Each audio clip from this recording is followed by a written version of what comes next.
Alright everyone, welcome to part 3 of overhauling the 944's cooling system.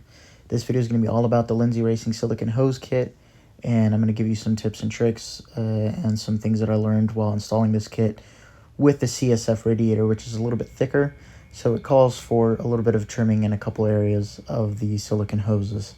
For starters, the 3/8 hose that comes out of the top of the rad and goes into the expansion tank is actually a little bit smaller on the Lindsey hose, as well as the barb is actually bigger on the CSF radiator. So the solution to that was to run to Napa and pick up a 3/8 silicone hose, and that solved that. All well and good. You can see that the upper radiator hose requires a bit of trimming to clearance it from the alternator pulley. Ultimately, when you install the airbox back as well, that will help pull that hose away and allow for a little bit better clearance. Everything else was fairly straightforward. You can see here's the brackets holding up that crossover pipe, so no more zip ties.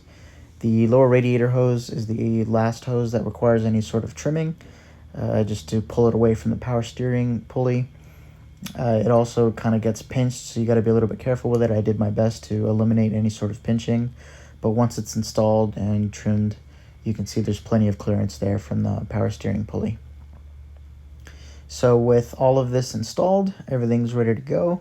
The car can be reassembled, and once all this stuff is back in place, you can see some of those clearances here. So there's that crossover pipe from the fins on the alternator, plenty of clearance there. Lastly, here's a shot of that upper radiator hose and its distance from the alternator pulley. You can see once it's mounted back up in the airbox bracket, it pulls that hose up and away, and there's no problems there. So now everything is done, the car is reassembled, and it's ready to be filled, flushed, and bled, and it'll be good to go. So thanks for watching, guys. I'll see you in the next one.